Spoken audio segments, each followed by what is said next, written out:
하나님은 땅에 관심이 참 많으십니다. 우리 사람이 살면서 우리는 땅에서 살잖아요. 땅을 떠나서 살 수 있는 사람은 아무도 없지요.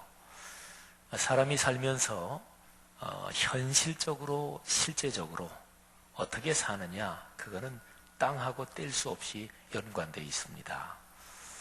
모든 경제적인 문제를 땅이라는 말로 요약해서 대표적인 단어로 그렇게 얘기할 수 있을 것입니다. 또는 사람이 살면서 이거는 내 영역이야, 이거는 내 거야, 건드리지 마, 이런 것도 땅이라고 표현할 수 있겠죠. 모든 동물들, 생물들은 자기 영역을 지킵니다. 그리고 자기 영역을 누가 침범하면 아주 무섭게 싸우기도 하지요. 그러게 보면 이 세상에 있는 피조세계 모든 것이 땅하고 아주 밀접하게 연관이 되어 있습니다.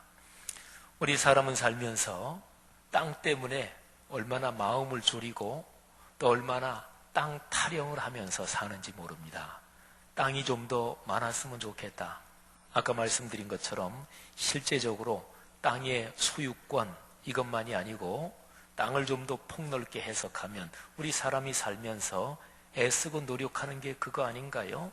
땅이 좀 더 많았으면 좋겠다. 내 땅이 좀 더 안전했으면 좋겠다. 뭐 이런 것들이지요. 그래서 살면서 노래를 부르며 타령을 하며 삽니다. 땅 하면서. 근데 자기 생각에 땅이 아주 많고 넉넉하다, 이런 사람들은 땅땅거리며 삽니다. 또는 그거를 떵떵거린다고도 그러지요. 사람은 사는 게 사실은 거의 다가 땅 문제와 연관이 되어 있다, 이렇게 말할 수 있겠지요. 제가 제일 처음에 언급한 대로 하나님도 땅에 대해서 관심이 많으세요. 아유, 땅이야 그거 다 썩어 없어질 거, 다 지나갈 거, 그게 뭐 대수롭겠어, 이렇게 생각하는 사람은 성경의 중심 메시지를 모르는 것입니다. 하나님이 땅에 대해서 얼마나 관심이 많은가, 그거를 하나만 생각하면 얼른 알 수 있습니다. 삼위일체 하나님 중에서 성자 하나님 예수 그리스도께서 사람 몸을 입고 오셨잖아요. 어디에 오셨나요? 이 땅에 오셨다고요. 땅이 중요하지 않으면 왜 오셨겠어요? 땅 문제가 중대한 문제가 아니라면 왜 영이신 하나님이 사람 몸, 육체를 입으시고 이 땅에 내려오셨겠어요?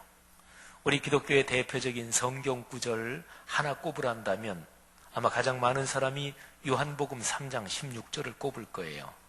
하나님이 세상을 이처럼 사랑하사 독생자를 주셨으니.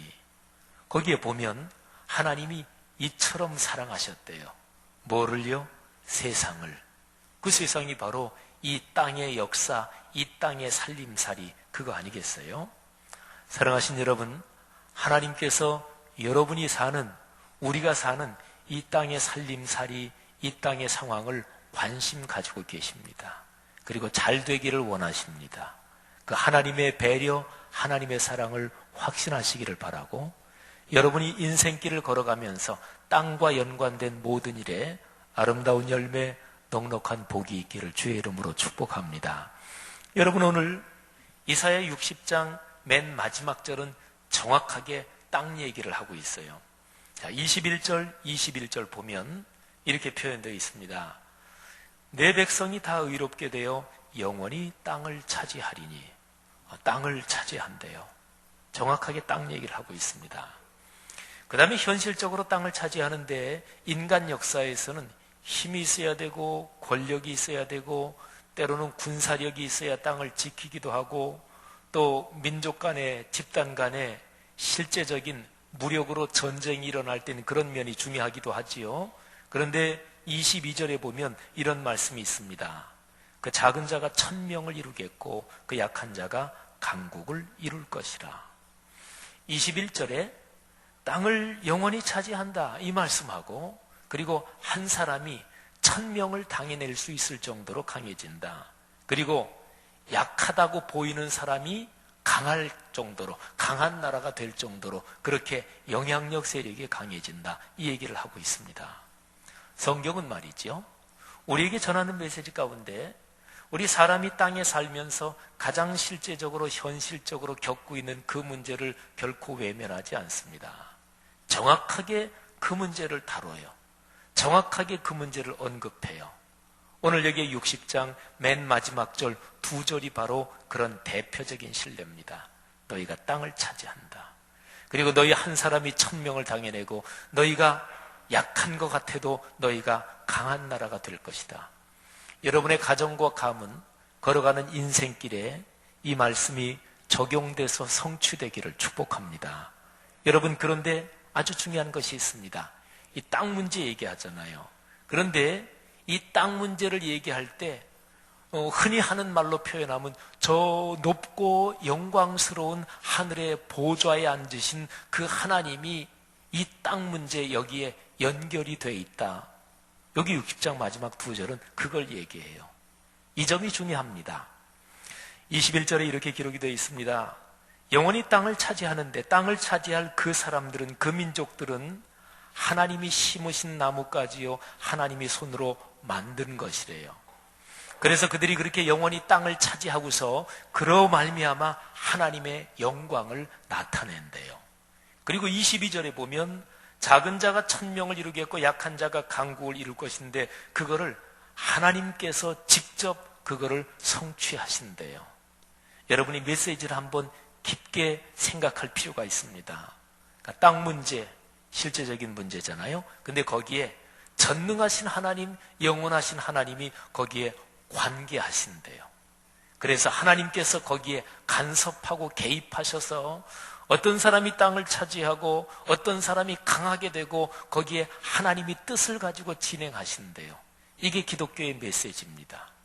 만일에 어떤 사람이 땅 문제를 얘기하면서 하나님이란 존재하고 이 땅의 문제, 땅의 상황은 아무런 관련이 없다. 그거는 기독교적인 메시지가 아닙니다. 만일에 예수 그리스도를 믿는다고 하는 어떤 신앙인이, 어떤 그리스도인이요, 내가 땅 문제와 연관해서 복을 받았으면 좋겠다. 경제적인 문제, 건강의 문제, 미래의 성취의 문제, 자녀들이 잘 되는 문제, 가정 가문의 번창의 문제, 다 땅 문제거든요. 그런데 그 땅 문제가 잘 됐으면 좋겠다 생각하면서 하나님, 그분의 뜻 또는 그분의 어떤 가르침, 그거는 땅 문제하고는 상관없고 이렇게 만일에 생각한다면 그 바라는 복은 기독교적인 복은 아닙니다. 그런 복을 미신적인 복이라 그러는 거예요. 그거를 무당적 신앙이라고 그러는 거예요. 사랑하신 여러분, 기억합시다. 하나님은 땅에 관심이 많으십니다. 하나님이 원하시는 방식으로, 성경에서 가르치는 방식으로 여러분이 살아가는 인생의 땅이 축복을 받으시기를 간절히 바랍니다. 그 은혜를 사모해야 돼요. 그 은혜를 기대해야 돼요. 사랑하신 여러분, 60장 맨 마지막 2절에서 이렇게 메시지를 전하면서 61장으로 이제 넘어갑니다. 근데 성경은 원래 기록될 때 장절이 나눠져 있지 않았습니다. 그건 기록되고 나서 아주 오랜 뒤에 세월이 적어도 몇백 년 흐르면서 1000년 이상 흐르면서 그 다음에 장절이 이게 구분이 돼요. 읽기 편하고 연구하기 편하라고. 그러니까 애초에 이사야서 말씀이 기록이 될 때 60장 맨 마지막 절에서 61장으로 넘어가는 것은 자연스럽게 연결되는 그런 문맥이에요. 근데 우리는 오늘날 이 장절이 나눠져 있기 때문에 60장 맨 마지막 절 읽고서 61장 1절로 넘어가면 나도 모르게 60장 끝났지, 이제 61장 다음 장으로 넘어가지, 머릿속으로 나도 모르게 그렇게 생각이 되잖아요. 자, 그런 생각을 조금 이렇게 중지시켜 놓고 이걸 한번 이어보십시다. 땅 문제 얘기했잖아요. 자, 그러면 땅 문제가 그렇게 복받도록 하나님이 실제로 조치를 취하셔야 될 거 아니겠어요? 그게 61장 1절에 나오는 메시지입니다. 1절을 제가 한번 읽습니다. 처음 부분만 읽어요. 주 여호와의 영이 내게 내리셨으니 이는 여호와께서 내게 기름을 부으사 가난한 자에게 아름다운 소식을 전하게 하려 하심이라. 아멘.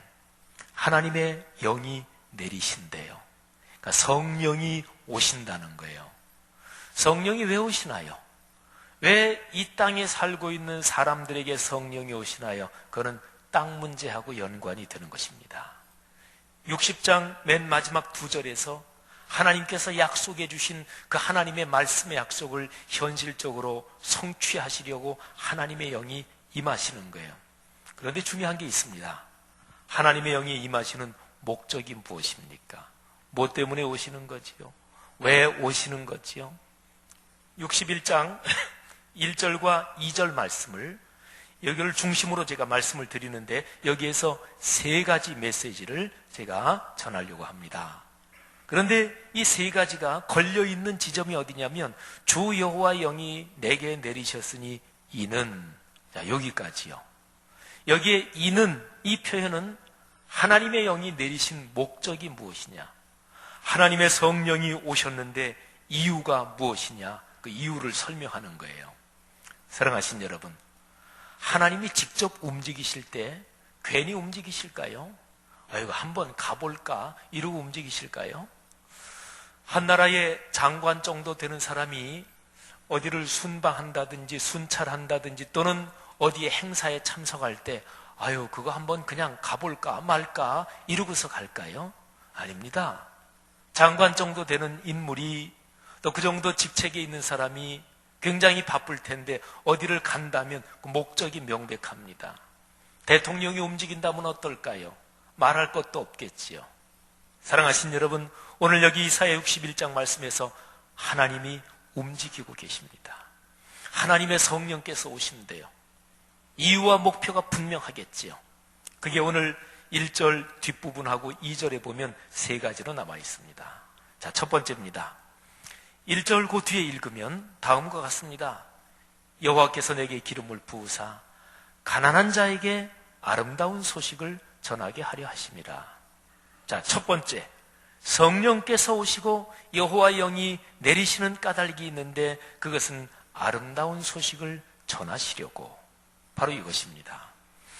오늘 여기 말씀에 가난한 자에게 아름다운 소식을 전하게 하신다. 이 가난한 자는 겸손한 자, 이렇게도 번역할 수 있습니다. 구약 성경에 가난하다 이렇게 번역된 한글 성경의 번역은 꽤 많은 구절들이 겸손한 자 이렇게도 번역할 수 있어요. 하나님이 전하시는 아름다운 소식이 누구한테 전달될까요? 겸손한 사람. 겸손하다는 것은 마음이 열려있는 상태를 말하지요. 거꾸로 교만하다는 것은 내가 최고라는 거니까 그 사람 귀에 다른 사람 얘기가 들려오겠어요? 안 들려오지요. 사람의 시각이, 시야에 들어오는 광각이 이 정도 되는데요, 내 시야에 이렇게 들어온다 그래서 다 그게 눈에 기억이 되고 주목이 될까요? 아닙니다. 사람은 기본적으로 특이한 게 눈에 들어오게 돼 있고 또는 자기가 보고 싶은 것만 보는 게 인간의 통상적인 상황입니다. 듣는 것도 마찬가지예요. 어떤 젊은 어머니가 놀이터에서 아이를 놀게 하고 놀이터 옆에 있는 벤치에서 책을 읽고 있습니다. 책 내용이 깊이 빠져들어갑니다. 그 젊은 여인의 귀에 놀이터에서 아이들이 놀면서 거기에서 나는 소리가 하나하나 다 귀에 들어올까요? 안 그렇습니다. 분명히 기계로 측정하면 그 데시벨로 측정되는 큰 소리, 작은 소리, 낮은 소리, 높은 소리, 소리가 있을 거예요. 근데 그 어머니는 책에 집중하고 있기 때문에 그 소리가 다 인식되진 않아요. 근데 갑자기 귀에 어떤 소리가 팍 하고 들려와요. 자기 아이가 우는 소리예요. 그 소리는 들려오지요. 그런 것입니다. 사랑하신 여러분, 하나님은 좋은 분이시잖아요. 하나님은 아름다운 분이시잖아요. 그래서 하나님으로부터 오는 소식은 근본적으로 좋은 소식이고 아름다운 소식이에요. 하나님은 이 땅에 살고 있는 사람들에게 당신이 만든 피조세계에 좋은 소식, 아름다운 소식을 전해주시는 분이에요. 그런데 그거를 누가 듣나요? 가난한 자, 그리고 겸손한 자가 듣는다는 거예요. 여러분의 자녀 중에서 해외 나가 있거나 군에 가 있거나 또는 타지에 떨어져 있는 자녀나 가족한테서 한밤중에 전화 받아보신 적이 있습니까? 한밤중에 밤 2시나 3시 돼서 갑자기 전화가 왔는데 보니까 멀리 있는 딸, 아들 또는 부모님한테 전화가 왔어요. 그때 어떠십니까? 가슴이 덜컹하겠지요. 아유, 얼마나 보고 싶었으면 한밤중에도 전화할까 하고 기쁘고 그러는 거하고는 다르겠죠, 그죠? 무슨 큰일이 났을까? 무슨 사고가 났을까? 우리 삶에 내 귀에 들려오는 모든 소식들은 좋은 소식이 있고 나쁜 소식이 있어요. 그리고 불행한 소식이 있고, 그리고 심한 고통의 소식도 있고, 그런데 거꾸로 아름다운 소식이 있단 말이에요. 사랑하신 여러분, 사람은 뭐를 듣느냐에 따라서 그 사람의 삶이 지배돼요. 자꾸 불쾌한 얘기, 자꾸 어려운 얘기, 자꾸 힘든 얘기를 들으면 자기도 모르게 거기에 영향을 받아요. 그리스도인으로서 가장 먼저 들어야 될 얘기가 무엇일까요? 가장 중요하게 생각해야 될 그 소식이 무엇일까요? 그는 하나님으로부터 오는 아름다운 소식인 줄 믿습니다. 사랑하신 여러분, 하나님으로부터 오는 아름다운 소식 들을 수 있는 귀와 마음과 삶의 상태가 되기를 주님의 이름으로 권면합니다. 자, 두 번째입니다. 주 여호와의 영이 내게 내리셨으니 이는 목적 두 번째. 자, 1절 그 뒤에 남은 부분을 제가 읽습니다. 나를 보내사 마음이 상한 자를 고치며 포로된 자에게 자유를, 갇힌 자에게 노임을 선포하며.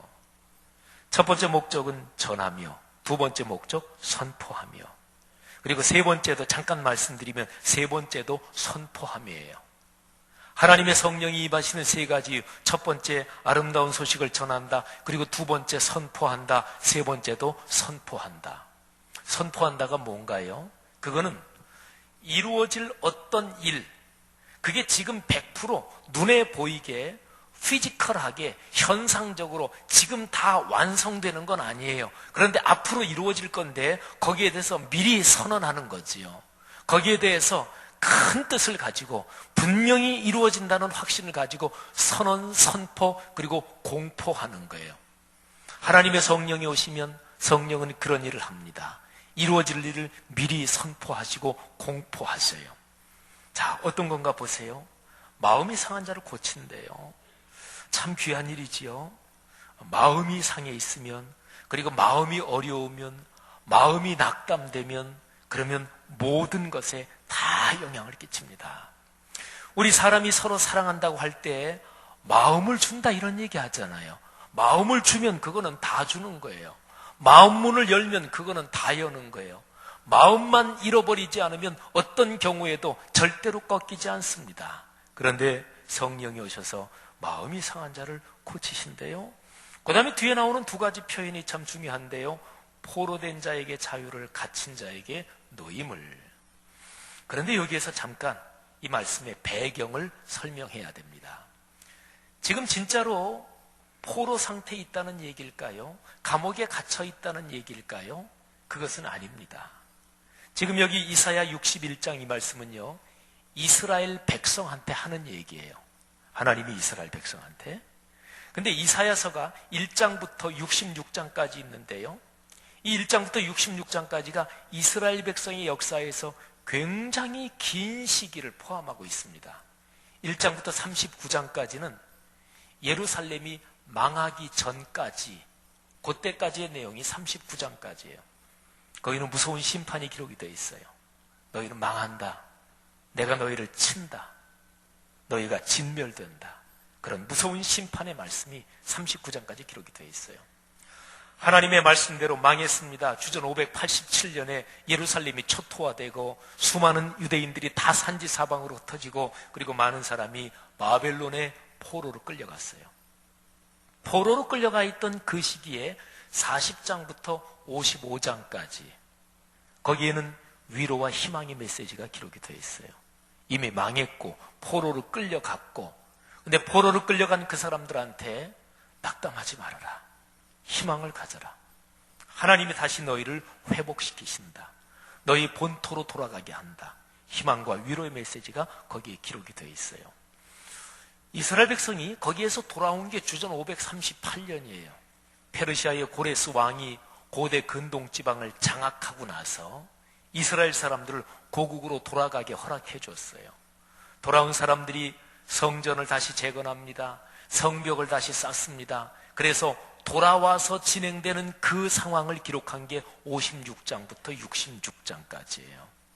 여러분, 그런데 오늘 우리가 묵상하는 말씀이 이 세 번째 덩어리 여기잖아요. 그러니까 포로 상태는 끝났어요.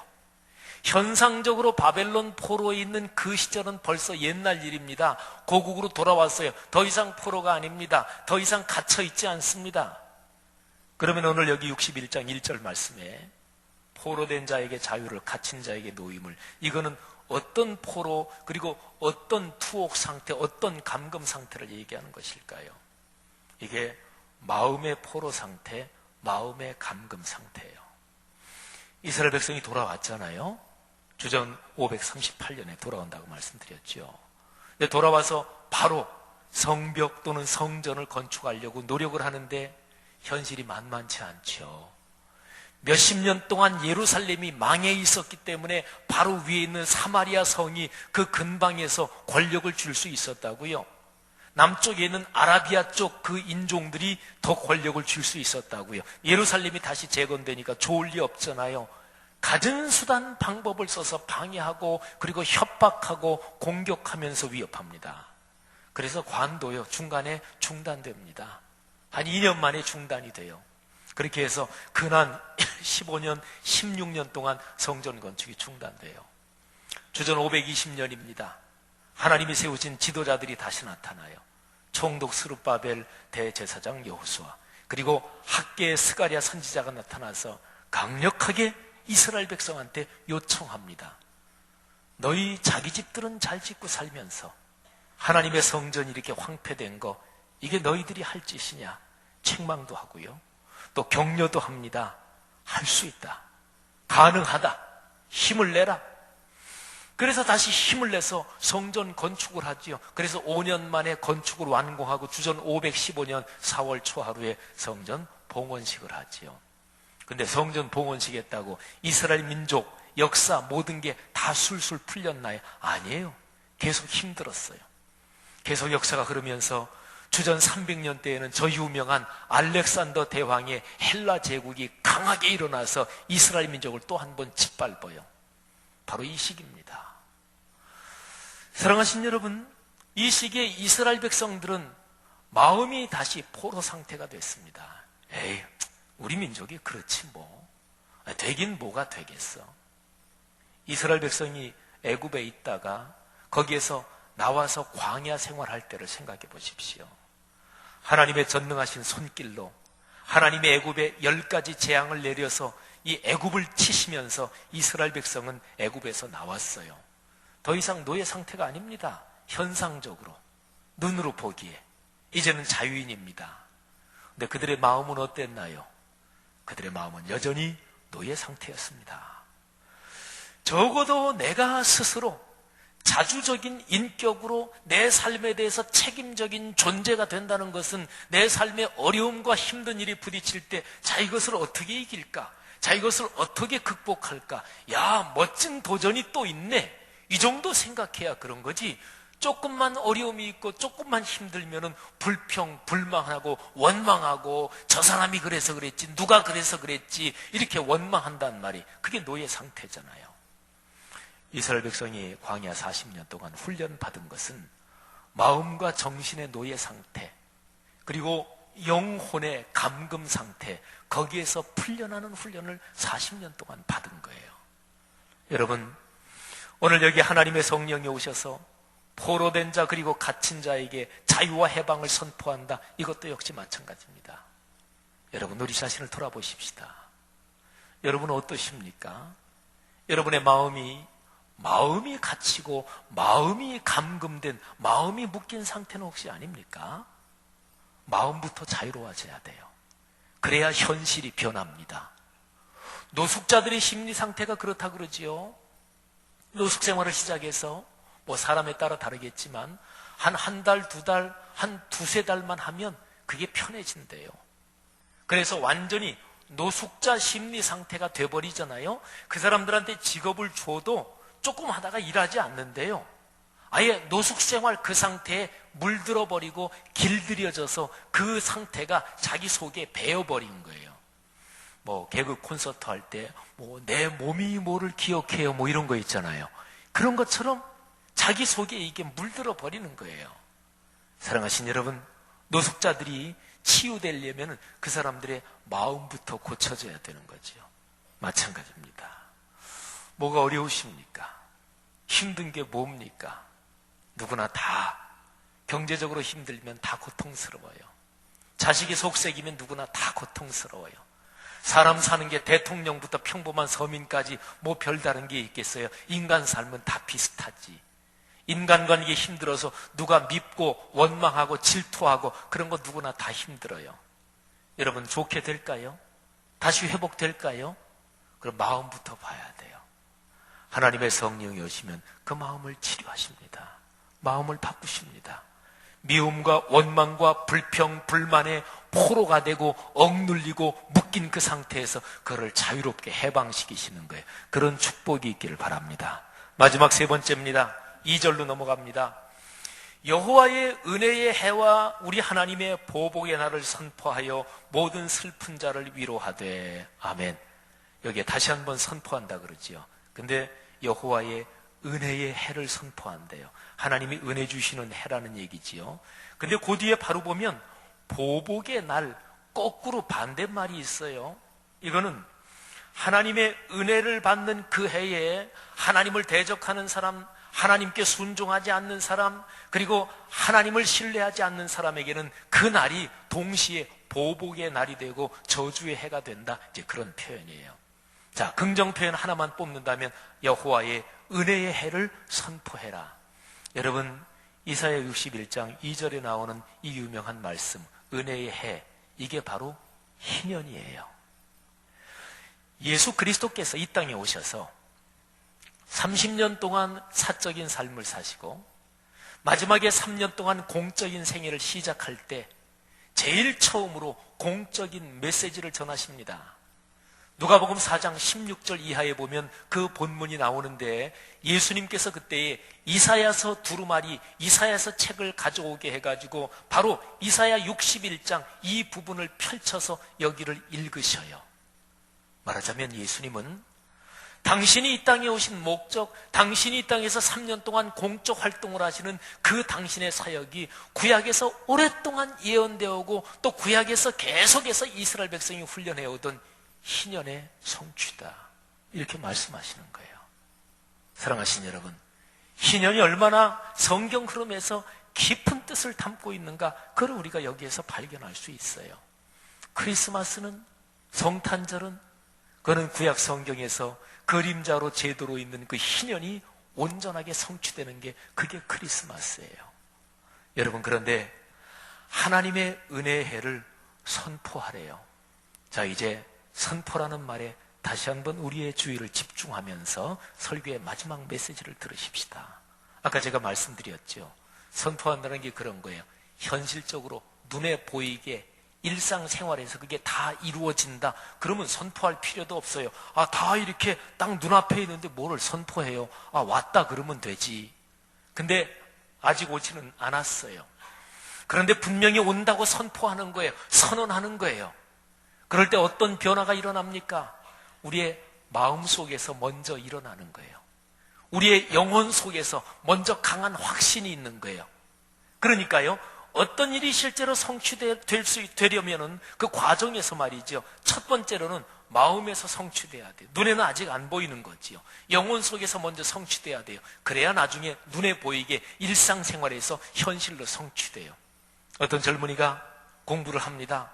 아, 내가 역사학을 전공하고 또는 내가 인생길을 걸어가면서 하나님이 내게 주신 탤런트를 멋있게 발휘해서 이런 인생을 살고 싶다. 그러면 그 젊은이가 어떻게 노력을 하게 될까요? 마음에 그 확신이 있어야 되잖아요. 그러니까 그 젊은이 마음속에는 이미 그게 이루어지는 거예요. 이미 그게 현실적으로 진행되고 있는 거예요. 원리가 이런 것입니다. 성경 구절 하나만 예를 들까요? 빌립보서 4장 6, 7절, 저 유명한 구절. 저는 고등학교 1학년 때부터 예수를 믿었는데 이 구절을 제가 언제부터 제가 알게 됐는지 정확하게 시점은 기억이 안 나도 아마 예수를 믿고 얼마 안 돼서부터 제가 이 구절을 알고 은혜를 받았던 것 같아요. 또 그때부터 성경을 암송했습니다.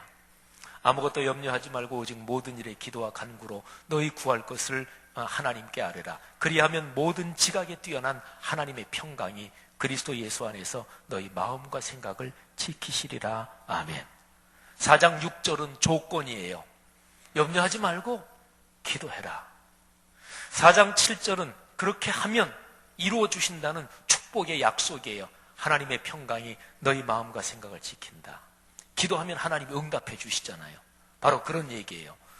그런데 제가 작년인가요? 재작년인가? 제가 몇십 년 동안 묵상했던 이 구절 안에서 몇십 년 동안 전혀 깨닫지 못했던 어떤 거를 갑자기 깨닫게 됐어요. 자, 4장 6절 어려운 일이 있는가? 염려하지 말고 기도해라. 그런데 4장 7절에 기도하면 염려하던 일이 이루어진다, 성취된다. 그 얘기가 4장 7절엔 없더라고요, 보니까. 그러니까 예를 들어서 하나님 경제적으로 어렵습니다. 그런데 염려하지 않고 6절처럼 기도하면 그러면 경제적으로 채워주시느냐? 4장 7절에 경제적으로 채워준다는 얘기는 없어요. 하나님 취업해야 됩니다. 내 아이 결혼해야 됩니다. 근데 염려하지 않고 기도하면 결혼이 성사되게 하고 취업이 되게 해주시느냐? 결혼 성사된다는 얘기는 4장 7절에 없어요. 취업된다는 얘기는 4장 7절에 없어요. 내 몸에 병이 걸려서 아픕니다. 주여 고쳐 주옵소서. 그러면 병이 치료된다는 얘기가 4장 7절에 있느냐? 보니까 없더라고요. 4장 7절 다시 한번 말씀드리면 모든 지각에 뛰어난 하나님의 평강이 뭐를 지켜요? 너희 마음과 생각을 지킨다. 여러분 이게 뭐예요? 병이 낫는다. 경제 문제가 해결된다. 하나님이 내 아들, 딸을 축복한다. 그런 미래에 이루어질 그 일이 마음에서 성취된다는 얘기예요. 마음과 생각을 지킨다. 어려운 일이 있어서 마음으로 밀리고 정신으로 밀리고 영으로 밀리면 그러면 가는 길은 보나마나 뻔한 거 아니겠어요? 그런데 어려운 일이 닥쳤는데 염려하지 않고 하나님 앞에 기도하면서 야, 이거 멋지게 해결될 거다. 하나님이 내 마음과 생각에 힘을 주시면 그러면 그 일이 어떻게 되겠어요? 잘 되지요. 극복되지요. 할렐루야. 이게 성경의 축복의 원리예요. 사랑하신 여러분, 저는 11월 첫 주부터 그렇게 선포하며 설교했어요. 2013년 남은 기간을 감사로 마무리합시다.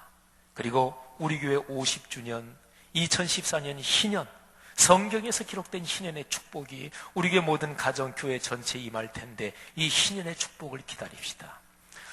성도들 가운데는 신앙생활에 관록이 꽤 있어서 목사가 설교하면 목사가 설교하지 않는 것까지 꿰뚫어보는 아주 능력이 있어서 이렇게 생각하는 분도 계실지 몰라요. 아이고, 담임 목사니까 교회 50주년 또는 25주년이든 30주년이든 그러면 의뢰 그런 메시지 전하는 거지. 예, 그렇게 희년 보내려면 그렇게 보내셔요. 괜찮아요.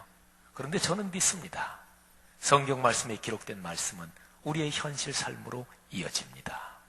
사랑하신 여러분, 저는 요즘 그 생각을 하면서 마음에 얼마나 감격이 있는지 몰라요. 저 개인으로 말하면 하나님 2014년 제가 얼마 전에 제가 쓴 글을 보다가 제가 한 10년 전에 써놓은 글을 보게 됐어요. 하나님 앞에 기도하는 식으로 썼던 글이에요. 그런데 아이고 이런 내가 10년 전에 써놓고 잊어버렸는데 하나님께서 그 기도 내게 응답해 주시네. 이런 마음도 들었어요. 저는 제 삶에 내년에 하나님이 주실 희년의 축복을 간절히 그리고 설레는 마음으로 기대하고 있어요. 여러분도 그러셨으면 좋겠어요. 여러분의 가정 가문이 그런 축복을 받았으면 좋겠어요. 오늘 여러분의 마음에 여러분 개인의 인생에 선포하십시오. 하나님께서 나를 마음과 영혼의 미움과 다툼과 불평과 또는 절망과 마음이 약해지는 모든 속박 상태에서 나를 해방시킨다고 여러분 스스로에게 선포하십시오. 여러분의 가정과 자녀들을 축복하며 선포하십시오.